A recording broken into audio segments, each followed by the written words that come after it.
30 episodes. I've done this 30 times. 30 episodes, 45 minutes or so per show. Do the math, quick, go. It's 450 times 3, I don't know. It's episode 30. It's Coast to Coast Pinball. Let's go.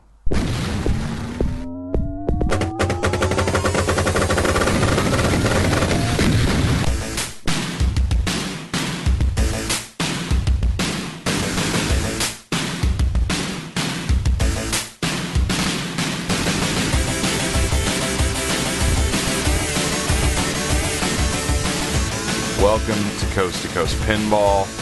My name is Nate Shivers. This is a podcast. It's a commentary. I'm a man out of quarters. It's episode number 30.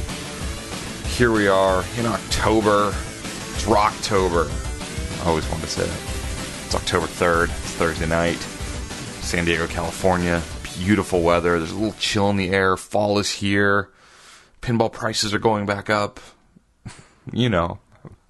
Man, when I wrote the words on my little notepad book that I keep all my notes in, episode 30, I was kind of like, wow, really? And I started flipping through here, going through the literally, 29 other episodes and notes and scribbles and scratches I've got.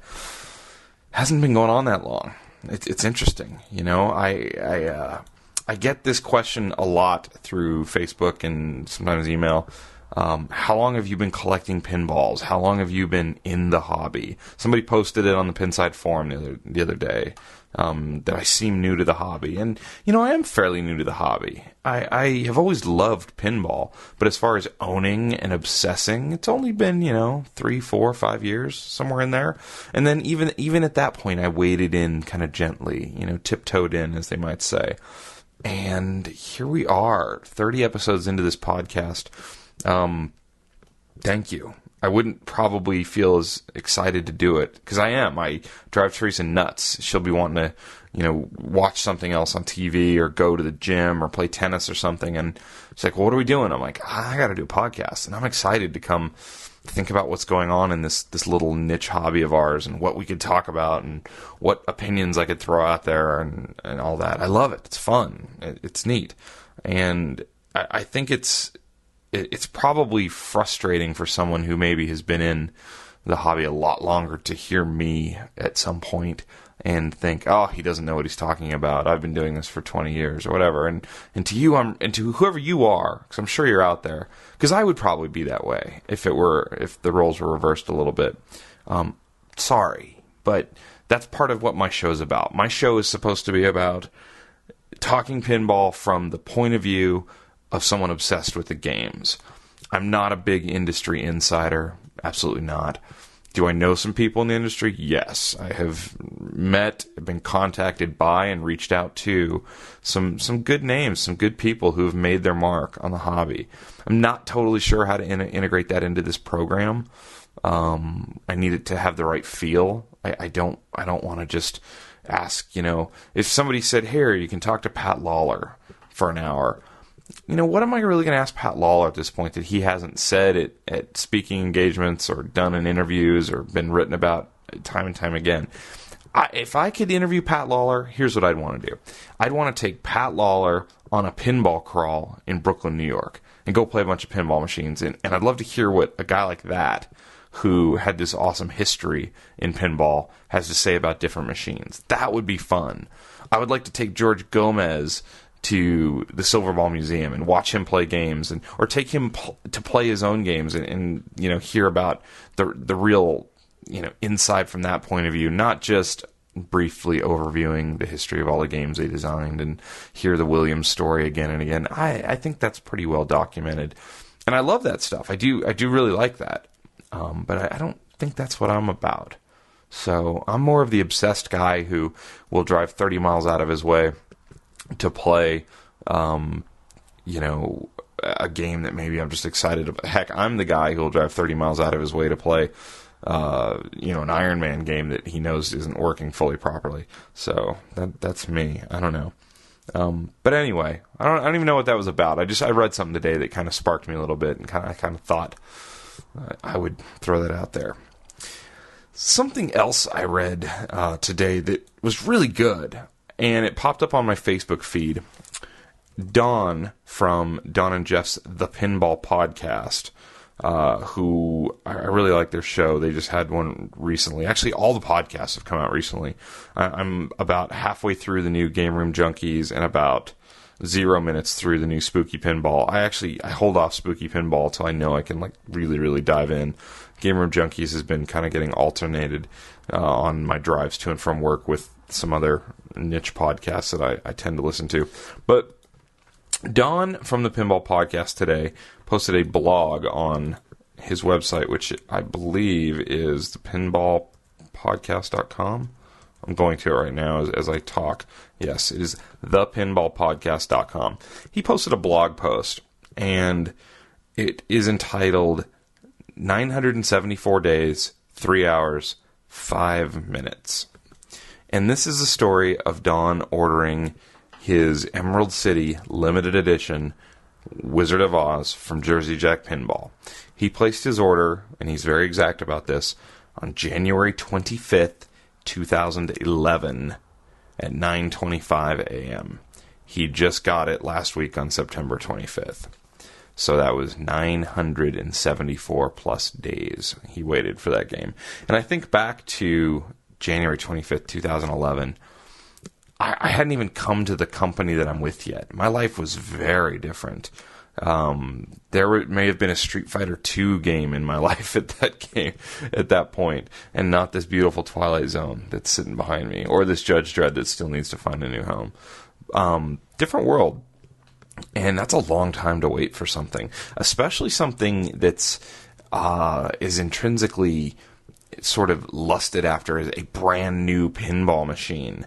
You know, anybody listening to this podcast knows that feeling of the chase and the want and the desire to get that next game or that new game. So let's pretend that now you're in Don's shoes and you've paid a lot of money for not just a new game, but what it looks to be a game changer, something with new technology, new ideas, and you wait. And I really liked reading his blog, and I would encourage you all to go read it at thepinballpodcast.com, because I liked, he sort of inferred that he and his wife weren't telling their friends about it a lot, that it was almost like they understood that it seemed and sounded a bit crazy to someone on the outside, that, yeah, we sort of put a ton of money down on this game, it's being built, this guy in New Jersey is building this game, it's Wizard of Oz, and we're waiting, and it took years.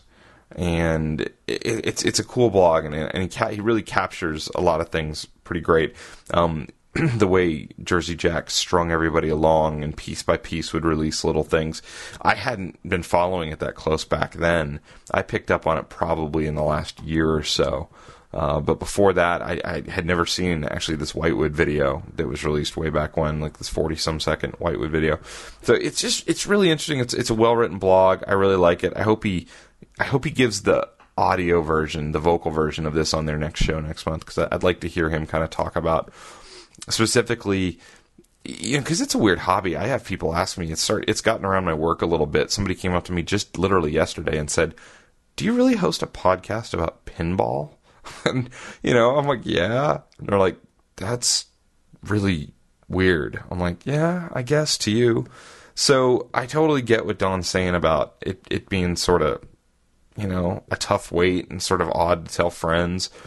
I like him talking about how his wife and he had thought about pulling out, because you get your money back. You know, Jack was offering full refunds for a long time, and they had twins in that time period. I mean, their life went through ups and downs, and I'm sure at some point they could have spent that $6 or $7 or $75, I don't even know how much the game was at the very beginning, $7,000 or so on other things. Heck, you could have invested it in something. He points out he could have bought a Tron LE back at that time point for about half of what they're selling for now. And he could have played the Tron game the whole time. However, it sounds like in the end, he's happy he got it. He chose the number he wanted. He has 839 out of 1,000, which is 8/August being the 8th month, and 39 being the year that Wizard of Oz was released as a movie. Kind of a cool little story to that. So it's neat. And, you know, little disheartening to read as you get further into the blog that when he got the game, there were some broken parts and issues, and it wasn't even playable at first. That's kind of a bummer after all that time, like having to kind of jerry-rig your game to get it to even, work, and at that point you couldn't get the glass on. So, really cool blog. I like that style writing. I think they should do more of it. I wish I could find the time to do that. I just turn on the recording button on this microphone and start talking when I have something to say. But yeah, I really like that. So kudos to Don. Definitely check that out.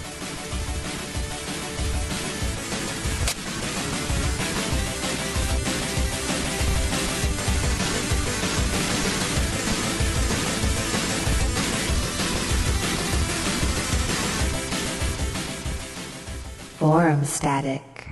So in forum static tonight, we're actually going to kind of stay in the Wizard of Oz theme a little bit. A poll question went up in the Jersey Jack Pinball subforum on the Pinside forums, and it says Wizard of Oz, Addams Family 2.0? Question mark. And it was a poll with 4 options, and the options, and the question actually is the Wizard of Oz the official Addams Family of the 21st century? So basically what we're asking here, is the new Wizard of Oz Jersey Jack pinball game just the modern day version of what the Addams Family game was 20-ish years ago? And the answers were heck yes, censored for children, heck yes, thank you. I think so, but it could use a little improvement, was the second option. Third option was, I don't think this game lives up to the Addams Family, but it's close. And then the fourth was no way. And the guy's name that started this, he's from Lebanon, Tennessee. His name's Crash. And he wrote, I think we can all agree that this is the Addams Family 21st century. Well, if we could all agree, then why did you start a poll question? No, I'm just kidding. But he obviously thinks so. So here's his list of similarities between the two. He has, new, never before seen playfield technology, new display technology, quality proven Williams parts, whatever. Timeless theme, family friendly, limited edition, whatever. Large production run projected, totally subjective. I don't know that we know that for sure. Makes all other games look old. I think there's something to that. Trumps the competition. Again, that's opinion. Tremendous creative freedom for designers. Maybe so. Hand-drawn artwork, kind of, yeah. And then some others. But I thought it's a good question, if nothing else, because I hadn't thought of this before. I hadn't thought, obviously I've been talking about Wizard of Oz in past podcasts being sort of a game changer and being something that could propel pinball as an art form, as a mechanical piece, as a hobby, into the next generation of pinball machines. And I hope that that's the case. Sort of like the Addams Family did. Now, I think you can argue with the Addams Family there were some other games around that time period. Terminator 2 comes to mind. There's some other games that sort of also had leaps forward. But it is true that Addams Family had a lot of toys, technology, things we hadn't seen before. And it also caught the imagination of the public. It really, obviously it's the biggest, production run game of all time. But it also is a huge earning game. I mean, there's still Addams Families out there in the wild earning money now today. So that's huge. I think one of the big things that kind of separates them from me, and why I don't think you could say Wizard of Oz will ever have the earning potential or sort of the feel of the Addams Family, and it starts and ends at the theme to me, because just as a game and as parts on a board and with a back glass and all of that, The Wizard of Oz is clearly a step forward. I mean, first of all, you have an LCD screen, game changer, huge. The way they incorporated the LED lights into the game, awesome. I mean, that's really a step forward for sure. However, one of the things that was so magic about the Addams Family, and we'll talk about the kind of the mechanics of it in a second. One of the things about the Addams Family is, I wrote this down and I liked what I wrote here, so I'm going to throw it out there. It had a light-hearted darkness about it. And that's because of the theme. The theme has a lighthearted darkness. It's the Addams Family. It's this family of like creepy folks, and there's powers and things going on.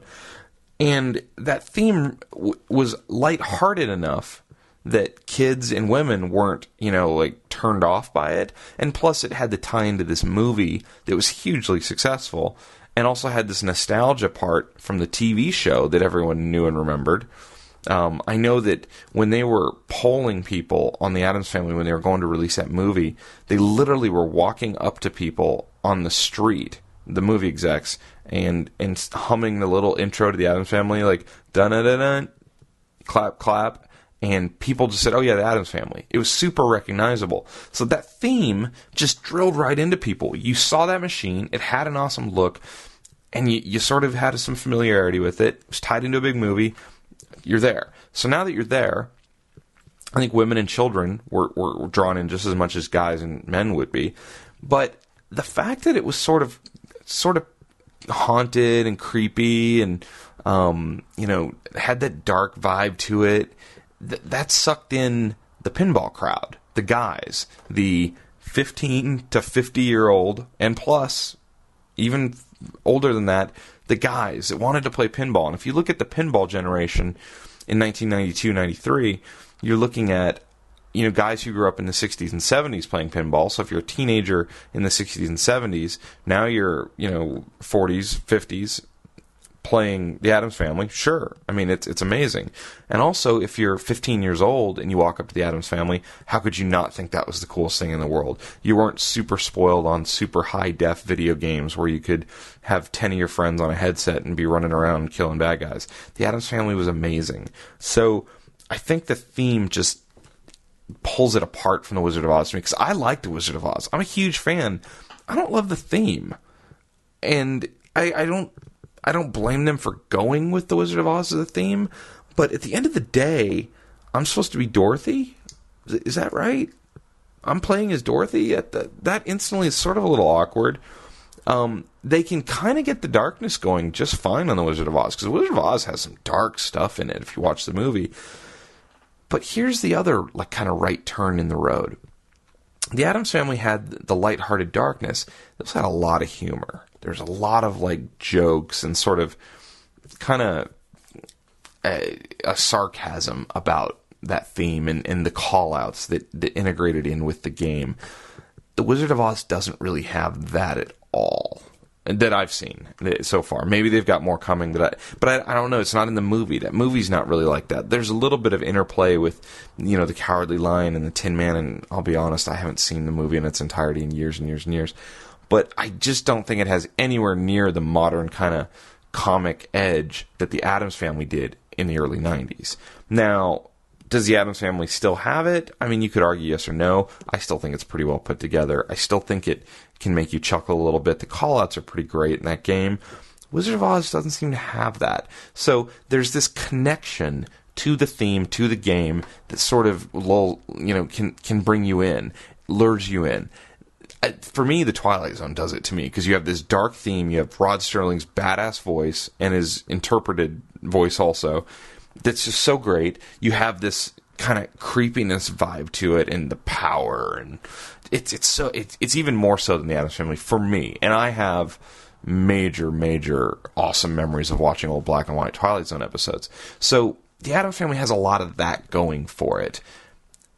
Wizard of Oz just kind of doesn't. It doesn't, and that's going to hurt it with a certain crowd of pinball heads to a degree, as far as being this just, game changer as far as love of playing it. We can all look at it and say it's beautiful, it's got amazing parts and ideas. I mean, if you want to kind of argue for it being similar, let me say this. The Addams Family showed us things like thing flips and the hand, thing grabbing the ball trick. That was really neat. The power magnets, those were like game-changing play things. Even the turning, what do you call it? The bookshelf. That's even really cool. So really, really awesome stuff that if you had been playing pinball machines up until that point, you hadn't seen that before. that just you'd never seen it. So your jaw dropped and you were like, oh my gosh. And everybody bought them and put them on their location. Well, let's take a look at The Wizard of Oz. So we all are so excited about this LCD screen. We've never seen an LCD screen, but we all knew it was coming. That's the downside to the way they've released this game with a 2.5-year build-up. We all knew it was coming, so it wasn't a jaw-dropper when we saw it. In fact, I was a little underwhelmed the first time I played one of the demos in New York City that there wasn't kind of enough going on with the screen. I was sort of surprised that there was as little up there as there was. And then I think it was a misstep with their scoring idea, having the scores being so low. It just looked sort of empty. I didn't feel like it was quite there. And it's better, but it's still not there. And as far as toys, the pop bumpers have these awesome molded trees, but we've seen, cool moldings before. The spinning house is cool, but, it's still not, like, I've never seen that. The really kind of game changer features as far as gameplay and what we haven't seen before is, again, the lights. But really, I'll point out, one of the best things about the whole game is the 2 ball save modes, the outlane ball save modes, which we've talked about. Save Toto on the right, where you hit the rollovers, and then you get a one-shot attempt with a new ball. If you lose your ball, they shoot your ball back out, and you get to try and save your ball with the Toto save. Or through the left, there's a pop bumper down in the left out lane, where you try and hit targets by nudging and getting up there to save your ball on the left with the No Place Like Home mode. That's really, I think everybody that really loves pinball, the first time they saw that went, oh, why didn't somebody think of that before? It's awesome. It's really great. So they do have some of that going, but not to the extent. But the playing field's not level either. In all defense of The Wizard of Oz, there's no market like there was back then. They're not going to sell. Think about the Addams Family. How many home buyers bought the Addams Family? What did they sell? 19,000 some units, 20,000 units, 21,000, whatever it was. How many of those went into people's houses? Like 5%, maybe? Less than 10%, I'm guessing. Those games are going out in businesses to make money. Wizard of Oz, how many are going into businesses to make money? It's probably 30% of them, maybe. I don't know. I'd love to know that number. I'm just totally guessing. It's a whole different market. There is not the demand for pinball machines in the marketplace that there used to be. There's a home demand that wasn't there before, but it's a different playing field. Also, the first time you saw an Addams Family, you probably just walked into an arcade and there it was, or into a local shop of some sort, and there was this game, and it was like you found it. You found this treasure. Oh my gosh.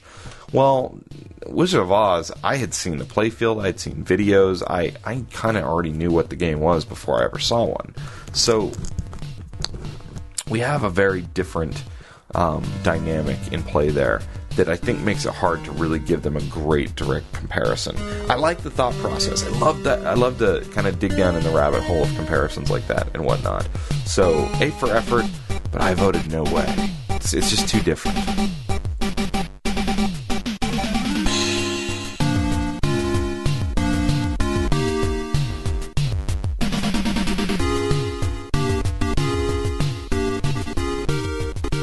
Going up?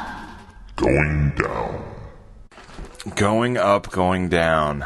It's about time, right? So here's the machines I picked for this. I actually chose the going up machine because of a local sale I saw happen recently. And the game we're going to choose for going up is Data East 1993 Jurassic Park. They made a lot of these games. There's over 9,000 of these made. And I've had the question sent to me many times since I started this podcast, looking for my first game. What should I buy? I almost always put Jurassic Park on that list because it's usually affordable and you get a lot of game, you get toys, you get a DMD. It's modern enough without breaking the bank. Man, it's expensive now. It's gone up in price. So, as I love to refer to the Boston Pinball Repair website, they keep an eBay guide of eBay sale prices. They kind of log it all. It's very, very brilliant for somebody, I don't know, who maybe hosts a podcast and has a segment on machines gaining or losing value. For those people who do that, it's awesome. So, I guess that's me. The 60-month average sale price for Jurassic Park, this is the past 60 months, past 5 years, $1,580. Okay. And that's what I think of that game in my head. I think of Jurassic Park as like, a little beat up, you can get it for $1,600, $1,700. And these are eBay prices. Remember, eBay prices are often high. Well, this year, the average price, and they've sold quite a few this year, I think 7 of them in 2013 just on eBay, the average selling price is $2,625. That's a big jump. That's a large jump. This is a very high-rated game for a Data East machine. It's number 53 on the Pinside Top 100, and if you go back and look at its rating history, it's been climbing. At one point, I think it was actually really, really high at one point. I thought I had a note about that. I'm sorry, I don't. But not only is its ranking going up, so is just the rating of the game as people rate this game. It's an interesting one because it has cool toys. Has the Dino toy that everyone likes. Has the Raptor Pit. Is that what that's called? 3 flipper games, so it has an upper flipper. Definitely, a family-friendly-ish, dinosaur pin theme. I think that's something that everybody could get into. The ones I've seen lately have had pretty faded artwork. It has it has the little guys from the movie drawn on the playfield, and then a bunch of towards the top more of the dinosaurs. Sometimes the artwork doesn't look so good on these. I've noticed that. But that being said, you get a lot for your money. But I mean, if we're starting to talk $2,800, if that's going to be that's a lot. So part of this, I think, is just that we've had a rush on prices, and that anything with a DMD with a cool toy seems to be shooting up in price a little bit. I don't see spending $2,700 for a Jurassic Park myself. Doesn't quite go that far for me, but it's definitely going up in value, even though there's a lot of them out there. So I found that to be pretty interesting. So watch the artwork on these, because I've seen some really badly faded ones recently. So that's one I would say going up. Going down. Game I have very little love for, and I think that's sort of playing out with everybody else. And this is from that weird time period of Sega and Stern, when Stern was taking over Sega Pinball. Harley Davidson. And this game was kind of released by Sega and then re-released a couple times by Stern, so you'll often see this game out there as a first edition, a second edition, or a third edition. And I think the only thing that changes when you get to the second and third editions from the first runs is the backglass art and then some of the little toys. And when I say toys, I'm not talking about like playfield toys that interact with the ball. I mean like the motorcycle toys. So got a motorcycle theme here, which I think, like sports, sort of narrows its appeal a little bit. Now, Harley Davidson is a great American brand. It's a brand a lot of companies, mine included, talk about in their history. In the history of the company I work for, the owners actually discuss wanting to be, I work for a guitar company, they wanted to be the Harley Davidson of acoustic guitars. People shoot for that because it is a giant brand that has done an amazing job of building the brand. Not just motorcycles, but Harley Davidson. And they've increased the value and perceived value of Harley Davidson just over and over and over again. So they're pretty amazing at how they've done that. So it's like a no-brainer to, throw that on a pinball machine, right? Well, I think the game's pretty uninspired. And there was a Bally Harley Davidson, which I believe was designed by Barry Orsler. I would have to look that up. That I've played, that I actually like. I like that game a lot. You don't see them very often. But that one is, to me, a better game. The Sega Stern game, it looks okay. It has a giant gold Harley Eagle kind of in the middle of the playfield. Nothing, has a motorcycle ball lock and then a stoplight on it. Nothing that really blows your mind, though. And if you read reviews of the gameplay of Harley Davidson, even guys who are sort of into the motorcycle vibe kind of say this doesn't really have much dimension and it doesn't pull them in. It's currently the number 238th ranked game on the Pinside Top 100. So that kind of tells you where it's at. And it's been dropping like a rock, honestly, if you look at the history of its rating and ranking. So it's really gone way down. If you look at the eBay price history on Harley Davidsons, and I split it into both because there is a story to tell here. The Sega labeled games, so the ones that were like the first edition Sega labeled games, the 60-month sale average on these is $2,153. This year, those that are Sega branded, the average sale price has gone down, which you just don't see many DMD games going down in price. This one has. It's gone down to $1,875. So that tells you right there that something's wrong here. This is not a keeper to most people. The Stern game fares a little bit better. Its 60-month average was just over $3,200, and its this year average is $3,800. I looked at that a little bit. There was one or two that sold for really high prices that I think are pulling that average up. There are 10 Harley-Davidsons, Series 1 through 3, or Editions 1 through 3, on eBay right now. Most of them have been there a while, have been relisted over and over, which tells you they're not selling. Some of them are as low as around $3,000 or best offer with one offer, probably a lowball offer. The highest I see them listed is about $5,000. That's a pipe dream. That's not going to happen.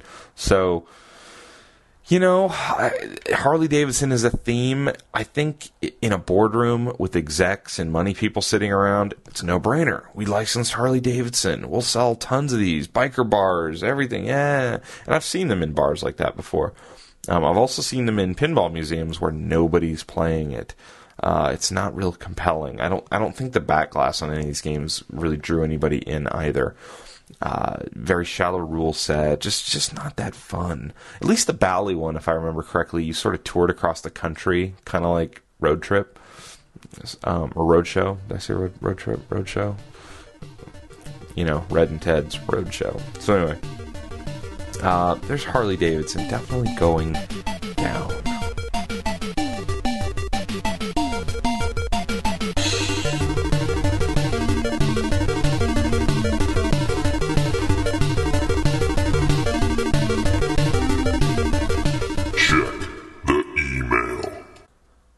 Yes, the mailbag. All right, we had a flurry of emails. I'm going to try and get through some emails. All right, Mike in Orange County, so just north of me. He wrote to me, how long have you been into pinball? Your take seems like you're new to this is one of the things that got me talking earlier. Your take seems like you're new to the hobby, but you also seem to know a lot about a lot of games. I talked about that a little earlier. I've been playing pinball on and off since I was a kid. Very much used to, seek it out in when I lived, depending where I lived, knew where all the games were in the Phoenix area and Tempe area when I went to Arizona State. Owning games and obsessing has been, the last 3-4 years, like I said. So I know a lot about games because I read a lot about games. I'm really into finding games I haven't played and playing them, and then I will sit there and stare at a game. People probably think I'm insane. At some places, I'll just sit and look at a game and try and take as much of it in, and then I'll Google stuff on my phone and look at the play field. If it's a designer I don't know that well, I'll look at what else he designed. So it's really just a bit of an obsession for me, and I don't know. Thanks for the email. Appreciate it. Keith in Wappingers Falls, that's New York. He said, you talk a lot about Doctor Who. Couple of things. Do you really like the game or just the theme? And why haven't you bought one yet? Nice. Well, I do like the game. It plays, I think, pretty unique than other games. To me, it's sort of like it's like Pinbot on steroids, because I think it's a little more fun and fast than Pinbot, but it sort of has that long shot feel to it. Obviously, same kind of design idea.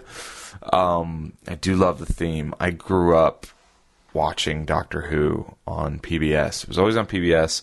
I loved it. It was kind of had that, kind of like what I said about Addams Family. It had that light-hearted darkness to it. I mean, it was sci-fi for sure, and I've never been a huge sci-fi guy, but there was just something sort of quaint still about those Doctor Who episodes back when they were even in black and white into the color ones that just had a, I don't know.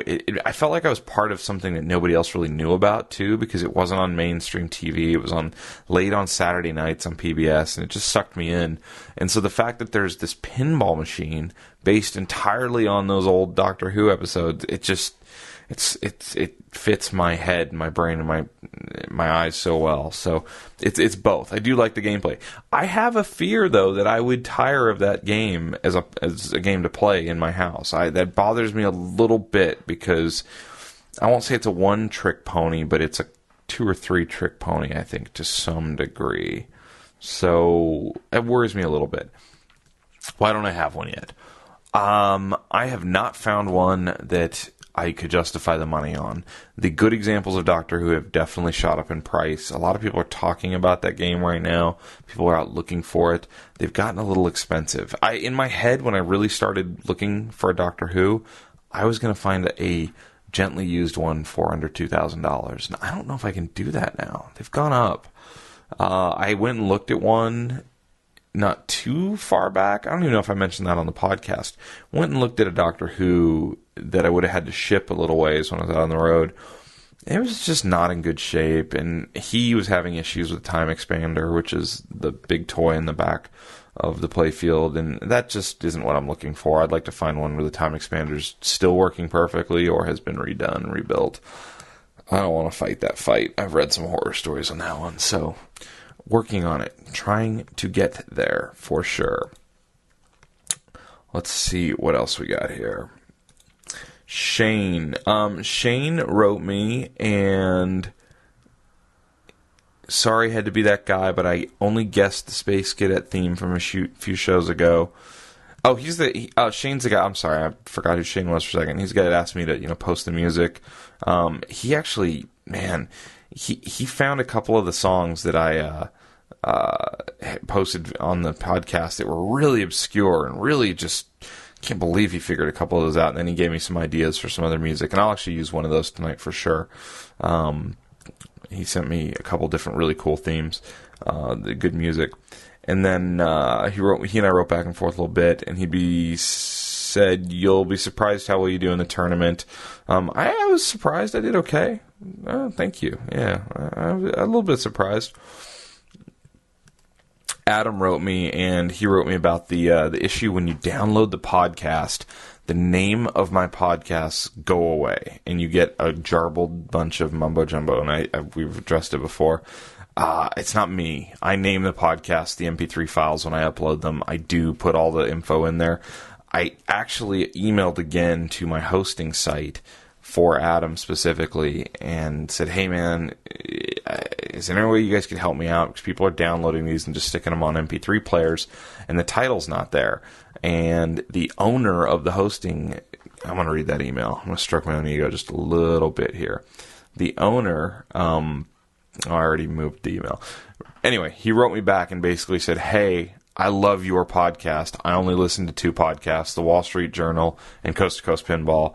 And that kind of just put a huge smile on my face. Someone who's not really even into pinball has been listening to the podcast and said he's finding himself more and more intrigued by pinball. And so I thought it was awesome. His software just does that. His software that I don't know if he wrote the software or is using somebody's software, it renames the files, and that's just how it is. So he suggested, subscribe through iTunes, and I think that's a good answer for a lot of people. Stitcher Radio also.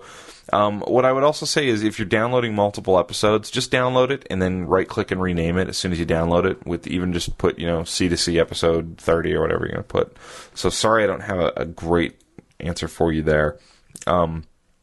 One more here before I move on. Devin wrote me. He said, "Thanks for the show. You're doing easily my favorite pinball podcast. The style, tone, and content are exactly what I'm looking for." You're too kind, Devin.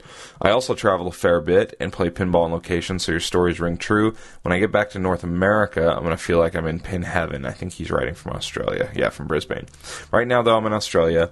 There's a fair number of pins scattered around town here in Brisbane. A local operator runs a string, and there's 2 different chains of arcades in town that both have at least 1 pin in each arcade. The arcade nearest me operates a really odd lineup. AC/DC Pro, which is everywhere down here, as you might expect." I guess that makes sense. Obviously, AC/DC is from Australia, and that does make a lot of sense. So AC/DC Pro, Elvis Gold, Phoenix, that's the 1978 Williams game, and then Big Hurt. And I think he wrote this after I had talked about Big Hurt, and he kind of goes through some of the rules to clarify how that actually works. And I think he kind of liked it. I think he was into it. So awesome. I love that he checked in. Thank you for checking in from Australia, Devin. Let me know when you get back to the States. So that's some of the mailbag.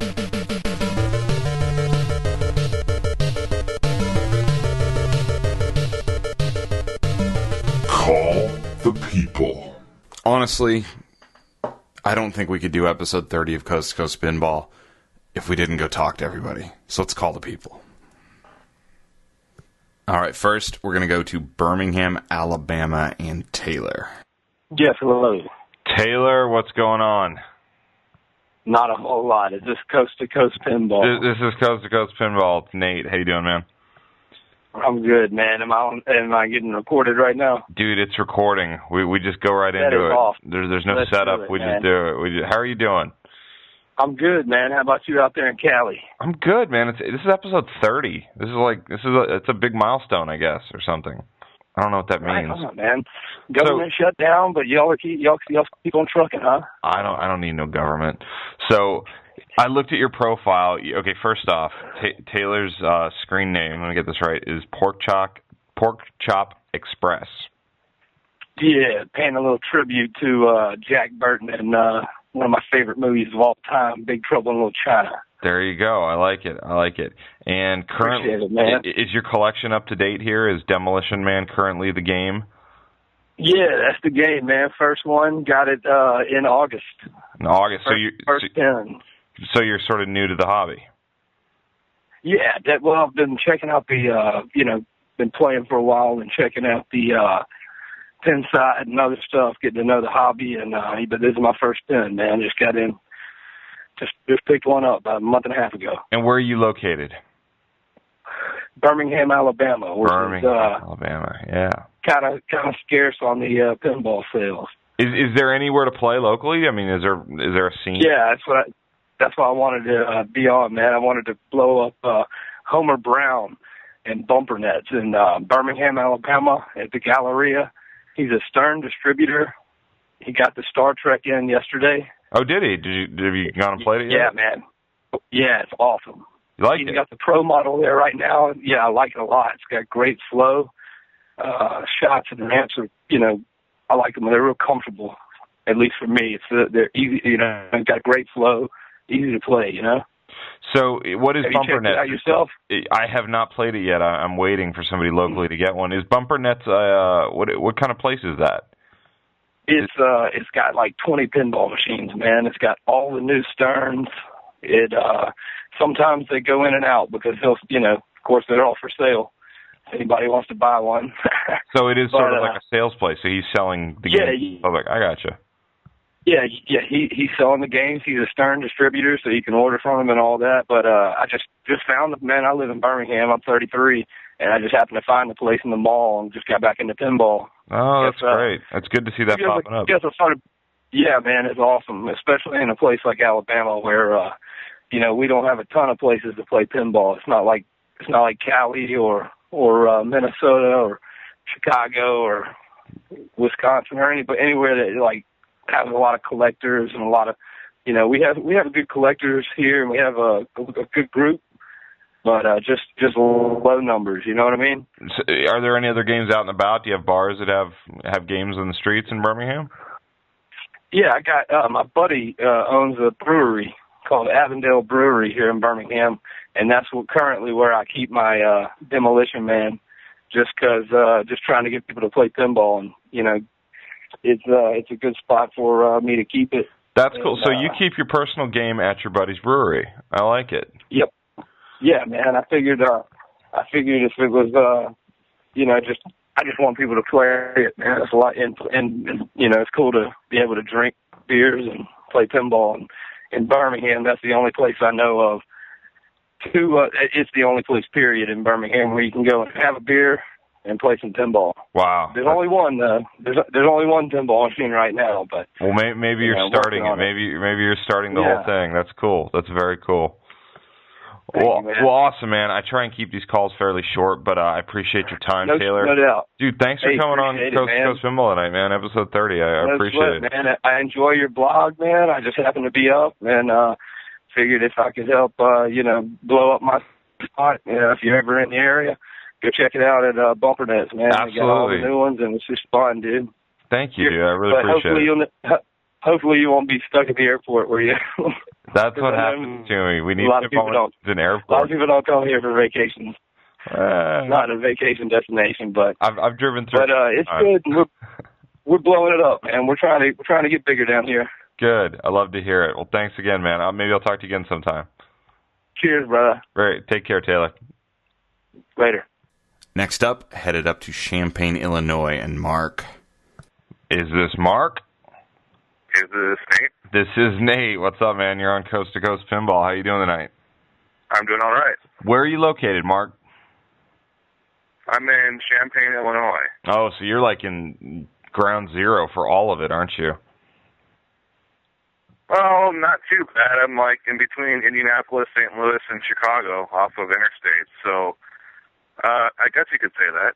Okay, so I just pulled up your Pinside profile here. You have 40 machines in your collection? I do, although a bunch of those are now leaving my personal collection and being operated. Oh, very good. We just talked to someone else who has one game in his collection, and it's at his friend's brewery out on the route, as they say. Well, very cool. So you must play a lot at home then, I'm guessing. Well, I used to, but that got kind of boring, so I joined our local league here, and with location pinball being pretty bad, I started hosting a lot, and then I got tired of hosting leagues, so then I started trying to operate games.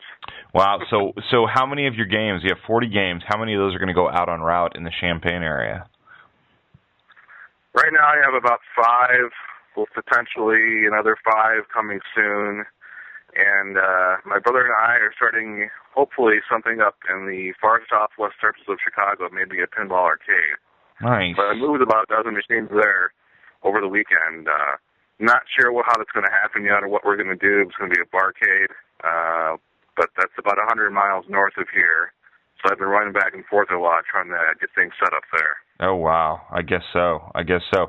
So how long have you been collecting then? It's got to be quite a while, right? Yeah, pretty much exactly 10 years. I think I got my first machine in October of 2003. What was that game? Who Done It? Who Done It? That's an interesting one. It's the game that drives me nuts as I look for a Doctor Who, because Who Done It always pops up instead when I just search for I hear you, and I've actually got one of those too. I've got a Doctor Who that I bought purposely to operate back in April, so every time I hear you talking about Doctor Who, I'm like, I have a really nice one I was fortunate to get. But, yeah, so I've got both the Who's, I guess. Yeah, it continues in this episode, I'm afraid. So, well, that's amazing. So do you have any name of what you're going to call your idea, your barcade, or is it still too early for that? I've got some ideas, but I don't want to put them out there for public information, which is why I'm not disclosing exactly the city or the name yet. No, I totally understand, yeah. We're not sure what we're doing, but if you were to drive by this downtown area, you would see a bunch of pinball machines in the window with no other information. That's how it is right now. It's a big tease. Well, I love your collection. Just going through it, it looks like you have some A-list stuff, and then a lot of kind of what I would say are sort of sleeper titles in there that maybe people aren't super familiar with. But games like you have a Time Machine. I think that's a cool game. Roller games, obviously, I've been talking about recently. Riverboat Gambler is a fun game. So you got some really cool stuff in there. I like that. Yeah, I love System 11s. I started off doing the DMD stuff, and then found System 11s, and I thought the bang for the buck, especially, 5-10 years ago, was awesome. Now those games are getting pretty expensive, too, but I have everything, a few EMs and a lot of solid state, but of all eras, but my favorite is still the System 11 era. That's awesome. That's really cool to hear. Well, I'm trying to keep these calls pretty short as we're bumping up on time, but Mark, thanks for jumping on here with me real quick and checking in from Illinois. That's great. Yeah, no, it's been fun. Thanks, Nate. Thanks, man. I hope to talk to you again soon sometime. Sounds good. Take care, buddy. Good night. Bye. Staying up north, we're going to go to St. Paul, Minnesota, and Tony. Is this Tony? Hey, how's it going? It's good, good. It's Nate with Coast to Coast. What's happening out there? Hey. Oh, not too much. Where are you located, Tony? I'm out in the Twin Cities, Minnesota. Minnesota, excellent. So we had Birmingham, Alabama, Champaign, Illinois, and now the Twin Cities. Which of the Twin Cities are you actually in? St. Paul. St. Paul, okay. Good, Yep. got it. I won't pretend I know that area very well. That's one of the parts of the country that I don't know very well. So let me ask you on the east side. East side, I got it, east. So do you have games at home? I do. What do you got? I'm looking at your collection. Is your collection on Pinside pretty up to date? It is. So you've got a range here. You have a sharpshooter, really? I do. Oh, I'm my jealous first pinball machine, and I overpaid for it. Well, I've been guilty of that myself, so we won't hold it against you. That's very cool. That's a cool one. And then you have all the way up through a Transformers Pro would be the most recent one, right? I do. Nice. I do. That's my latest game I just got to. Good. How do you like it? It's actually my favorite game, and I do say that about all my games that I get at first, but of course. I do I do really enjoy it. It's I love the theme, and I'm a movie fanatic, so I have a secret love for that game. I think I ripped on that game a little bit in a breakdown, but I didn't. You did a little bit. I did, but I actually still really like that game. I don't hate the game. It's gotten better with the new code, and I by no means am a good pinball player. I just enjoy playing. Oh, I'm terrible myself, but I obsess with it. So, no, I actually have a. I don't know. I don't want to tip my hat too much. I don't want Teresa to hear this, but I've had thoughts of that game ending up here someday, maybe. So. It's a great game. I actually traded a Williams Indiana Jones. Oh wow! I had that game for a while, and I worked out a deal with another guy, and I couldn't be happier. I mean, I loved my Williams, and I just wanted something different, and it's great. It's been wonderful. I'm fine going out into the world playing the new Stern games, not having one to play all the time. They just play so differently from everything else. They do, and I've got a lot of different games. One of my favorite games with this Game Show, which is just an off the beaten path game, and I absolutely love it. Yeah, I don't know why. I played Game Show a lot. I know the game well. It reminds me of sort of like Dr. Dude meets Whodunit or something. It's like you don't have to think about it. I come in usually before I go to bed, and I play that game probably the most because it's like the most thoughtless game. I just can go in and hit the circle, and then the ramp in the center over and over and over again. Yep. So, do you play out on location very much, or mostly just at home? I do. I actually play. I play. There's a bowling alley up here in Blaine Brook, which has got I think 50 or 60 games. So there's quite a few pins to play there. 50 or 60. That's kind of where. Great. Oh yeah, it's awesome. So it's cool because you can play a lot of different titles that I try not to get the ones that they have because it makes it more fun. But I've ended up with a few of the ones that he has. But and then I play. I don't know if you know. Well, obviously Lloyd Olson with the on Pinside. Yep. The LTT. Oh yeah. Yep. So yeah, I play at his place. SS Billiards. He's one of the elder statesmen, I would say, of Pinside. Yes, absolutely. So I go up there and play. He's in Hopkins, so all the places for me to play are quite a bit away. They're about 45 minutes to an hour. Oh, I gotcha. Okay, but there is a lot of pinball in your neck of the woods. That's sort of in the stretch of surprisingly quite well, and it's awesome. Well, I don't know if you're aware of this or not, Tony, but it gets really cold there, and people tend to stay inside. It does, and the pinball prices seem to reflect that. I hear you. It does, and it's all good though. It's something to do, Absolutely, I love it. I need to get up to that area. I don't know that area of the country very well. Much past Chicago, I'm kind of lost. So. Gotcha. That's awesome. Well, thanks for checking in with us tonight. We're just bouncing around the country. It's episode 30.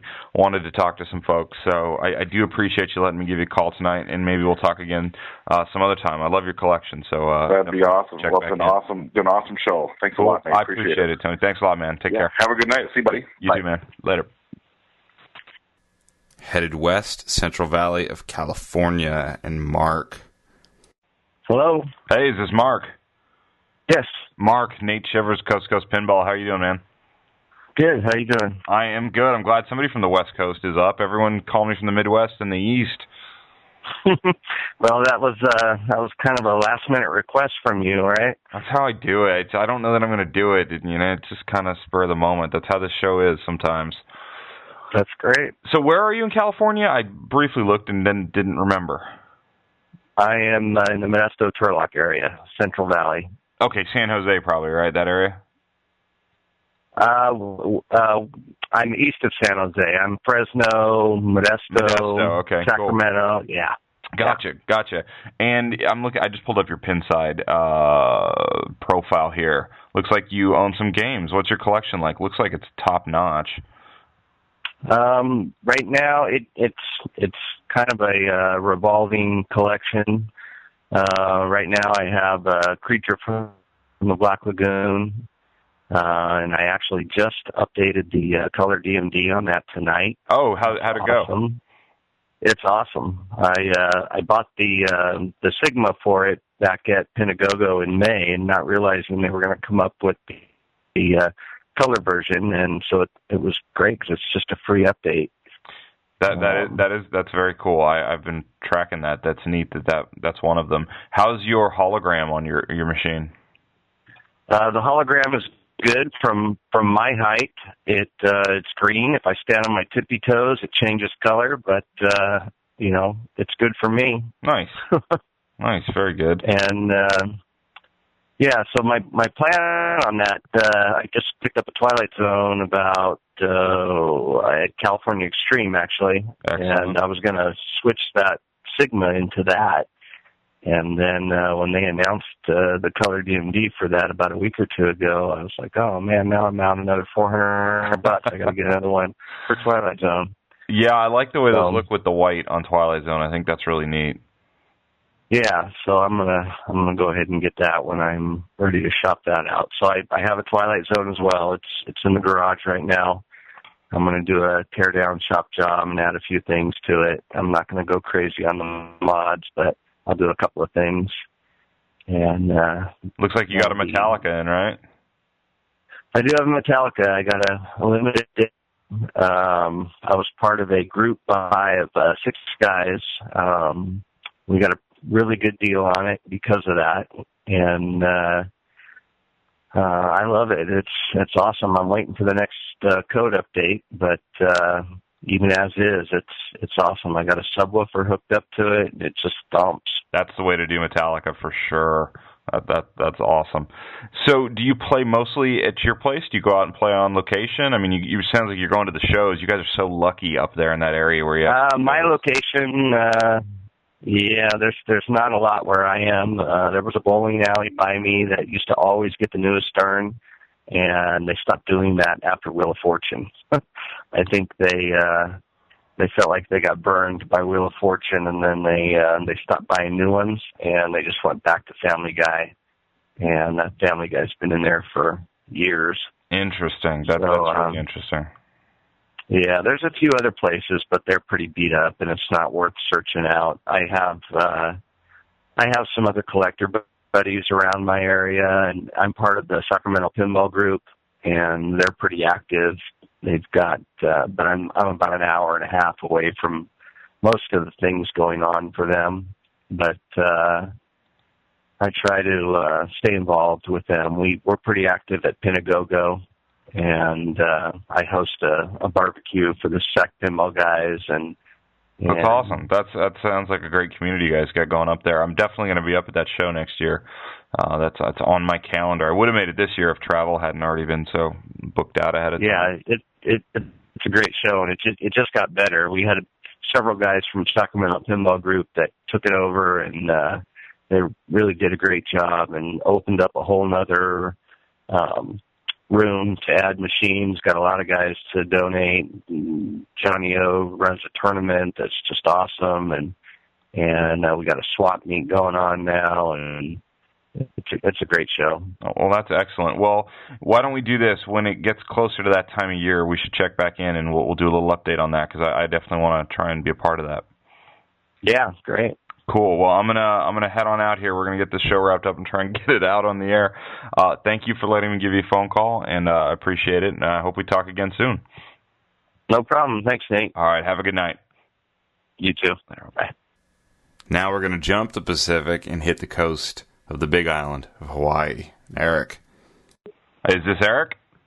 Yes, it is. Eric, Nate with Coast2Coast Pinball. How you doing, man? Good. Hey, glad you called. Yeah, it's so I wanted to get Hawaii in there. That's like the ultimate coast. Welcome to the show. Yeah. It's all coast. It's the black hole of pinball, yes. I actually do know that because Teresa and I spent a week on Oahu and the Big Island in, I think, February, and there was not much pinball to be found. Yeah, well, I'm here on the Big Island up in the Kona side. That's where we were. There is like, okay, well, you must have seen some of my crazy threads and crazy posts that I've been doing up inside. I think so. I need to go back and look at your screen name on here. I've been jumping around calling everybody around the country right now. It was funny. I had no luck. I'm the crazy guy that has an offer for 2 weeks free stay at my place in exchange for pinball. I did see that. Yep. So, yeah, no, I've got a real nice vacation rental out here. You know, I've been doing it for about 4 years. And, of course, I got my pinball hobby, and I said, hey, you know, that's a pretty good trade, you know, 2 weeks free stay, and just get me a machine I'd like out here, you know. Absolutely. I think that's a great move there. Have you had anybody take you up on that idea? Well, actually, there's someone out in Alabama, I believe it was Alabama, that was, couldn't be in Alabama. It was, somewhere on the East Coast. Anyways, they're thinking of maybe coming out here beginning of next year sometime, and he had a Slick Chicks he was going to trade, but, Slick Chicks is a little bit, those are pretty popular, you know. It's about a $1,500 game, and that's about the value that my vacation rental is out here, so... that's a fun old, like, that's early 60s Gottlieb, right? Yeah, it's somewhere in there. It's an old EM, but it's like one of the top-rated EM machines. You know, it's pretty popular, pretty sought after. And to be honest, I'd much rather have it go to more of a collector than have it come out here to the islands where it might eventually succumb to the salt air and everything else. You know, so that was my next question. What happens to the games out there? What I wondered if there was a downside to that. Well, of course, it depends where you are. I'm, my location is up. I'm off of the coast. I'm up at a 1,600-foot elevation, so you don't got the salt air problem up here as you would do if you were living down at the ocean. And of course, most of the hotels, the night clubs, everything else that may have had pinballs, they would be all down on the coast, and, that's why you just can't find machines, and the ones you do find are usually pretty rough condition, I can imagine. I just got lucky. Yeah, I just got lucky 2 weeks ago. I've been running a Craigslist ad, saying, hey, $100, I'll buy your old broken pinball machine, and someone gave me a call. He had 2 machines. One machine was a Back to the Future. Someone had left with him because they owed him money, and the guy ended up just giving it to me. Oh, wow. Did it work? Well, it was down. I needed to put a new board in, a new display in, and I'm doing, I'm shopping it. So I've got maybe about $600 or $700 into it. But hey, it's got, new board, new display, and it's up and running now. It's I'm just waiting for a few more LEDs so I can button up the play field again. A couple of them are up underneath the ramps, so.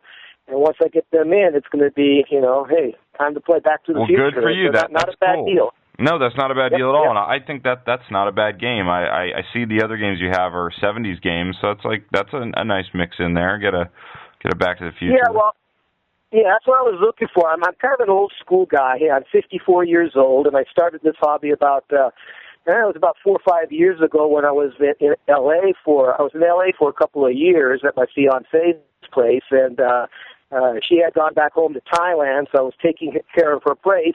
Didn't have anything to do, so I started with some pinball machines. $100 Superstar EM was my first machine. I remember playing it back in my high school days, and brought that thing back to life. And then I picked up the '78 Star Trek, because I'm just a Trekkie, and nice. And then I picked up I have a little Star Trip, a little cocktail table machine. So, I picked up those three machines, but then I had to come back to Hawaii, and those machines were left in L.A. for the last 4 years in storage at my fiance's place. But I was lucky. About 6 months ago, we had to go back. She sold her place up there, and I brought the machines back here in Hawaii. So now I've got them here, and it's kind of I'm trying to have a small collection, but basically, hey, an EM machine, an early solid state, and now with the Back to the Future, I've got what I consider, a new school type of absolutely machine. No, that's excellent. That's awesome. I love to hear it. So you're the go-to probably on the Big Island for pinball right now, you yourself. Well, kind of. I did, through that Craigslist ad, I was fortunate to run into a guy who is an ex-repair guy out of Vegas. As a matter of fact, he's connected with the big pinball museum that's out there. The Hall of Fame, yeah. I'm not sure. Yeah, I guess it's the Hall of Fame. I guess it's his ex-boss or friend or whatever that actually runs the place, and he has, I was just down at his place a couple of weeks ago, and he's got about 15, 20 machines, mostly all top 50, titles, so he's got a really good connection, but. And he said he's actually heading back to Vegas next week, so he's going to be out there looking for some machines. He said his friend out there has a warehouse that will fit a 747, and it's basically just loaded with machines, Wow, very cool. So that's very cool. So there are guys doing stuff out here, but they're all hiding in the woods, and then it's hard to find them. And surprisingly, this little Craigslist ad I've been running. $100, I'll buy your, broken machine. It's kind of like it gets anybody that has any connection and sees that, has given me a call and say, hey, what do you got, That's very cool. Well, hey, Eric, I gotta jump off here. We gotta keep this thing going. But man, I really appreciate getting to check in with you out in Hawaii. That's awesome. Yeah, well, like I said, I'm going to throw a quick plug in for my place, hollymalu.com.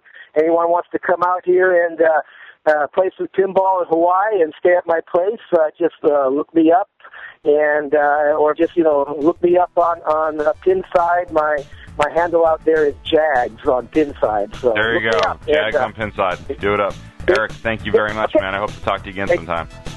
All right, good deal. Give me a call. Bye-bye. Take care, buddy. Bye.